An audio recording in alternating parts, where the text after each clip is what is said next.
The preamble. Part 5, chapter 24.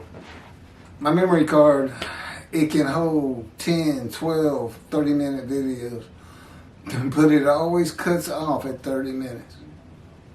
There's got to be an answer to that I can't just go for an hour and a half.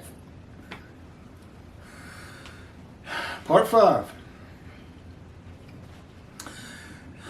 of chapter 24 of the book, God dictated to me as he dictated the Torah to Moses, as believed by the Orthodox Jews of Judaism, and actually had the entirety of the book written for them, for his chosen. Had every prophet write his book. The Spirit lit upon Isaiah, and God was in his spirit, and then Isaiah could hear God speak. Then he could hear God speak. That's in the book of Ezekiel. And he did it with every prophet. He said, write this down. And also I need these, I need another few books for the writings, Chronicles, etc. King David probably wrote every one. Well, yeah, he definitely had the Spirit of God in him, and God's in his spirit. You can find it, and it's in these videos. It's in this book. Probably wrote the 3 books he's in. I think it's Samuel's 1 and 2 and Kings 1. I think he dies right off the bat in Kings 1.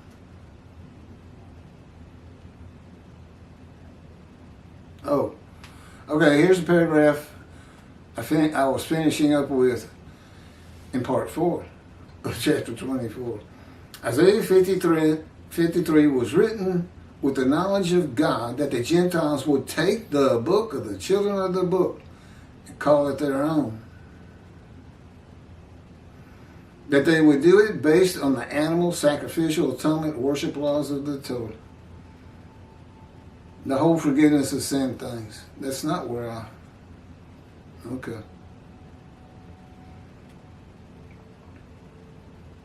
The primary purpose of verse 10 is not to test the devotion.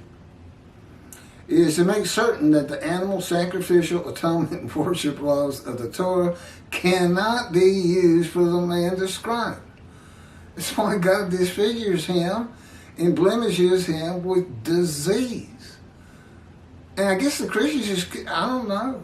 Now, I did hear one man of the Catholic clergy say, we know Jesus doesn't fit every verse, but who else can it be? You're looking at him. Jesus wasn't disfigured at birth. He was never sick, as far as the Gospels say. Never even sick, much less exposed to death. He was never exposed to death. He died. That's not exposure. That's not getting close to, but it doesn't happen. That's exposure.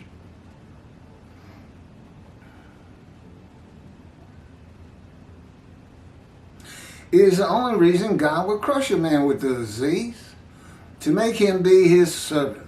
You cannot offer an animal with defect.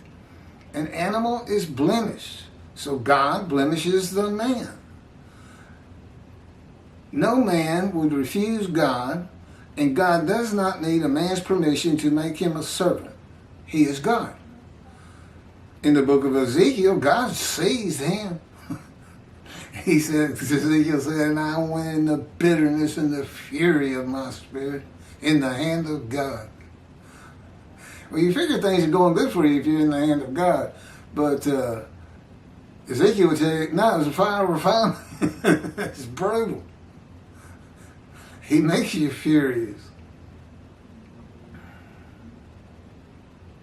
So God blemishes the man.